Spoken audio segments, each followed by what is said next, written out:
Quiconque voit Matera ne peut manquer d'en être frappé, tant sa beauté douloureuse et expressive est touchante.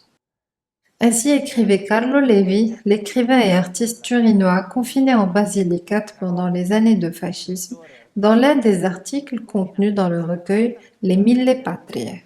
Il y a au moins deux Matera. Il y a celle de nuit, une crèche d'une beauté infinie, un ciel étoilé sur terre.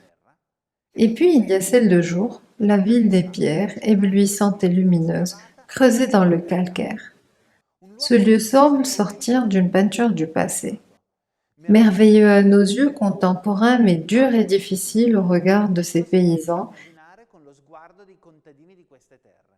qui jusqu'aux années 50 vivaient encore dans ces grottes, souvent en compagnie des animaux qu'ils élevaient. Matera est aussi un mélange splendide de nombreuses traditions de notre pays, même en gastronomie. Elle est fruit d'une grande ingéniosité paysanne et populaire qui a su créer des joyaux à partir du peu que la pauvreté ambiante lui permettait.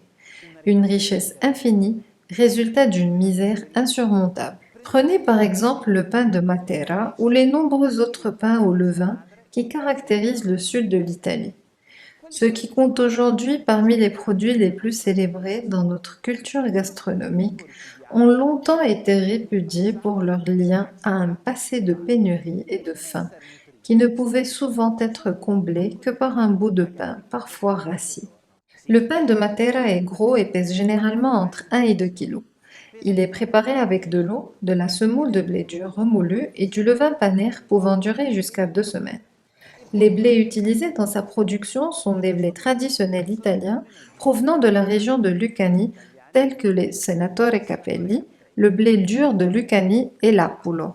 Pour la levée de la pâte, on utilise la levure dite mère, un mélange d'eau et de farine qui, laissé à l'air libre quelques heures, commence spontanément à fermenter grâce aux bactéries lactiques et aux levures présentes dans l'air.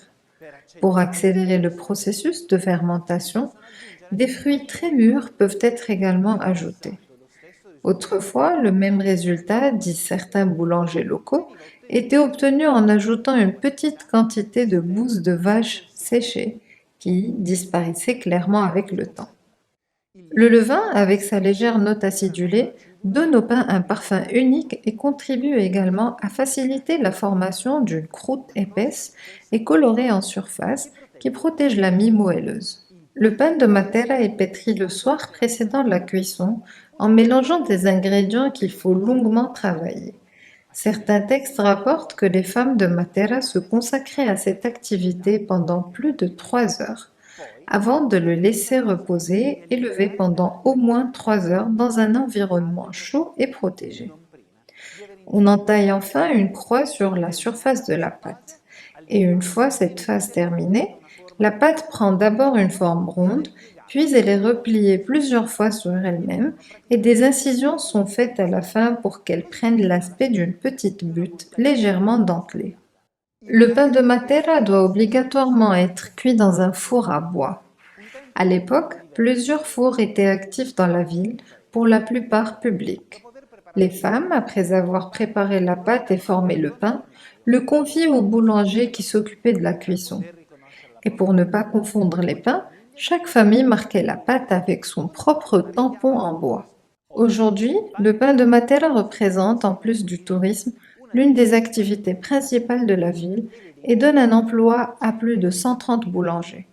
Le symbole d'une renaissance qui, il y a encore 30 ans, semblait impossible.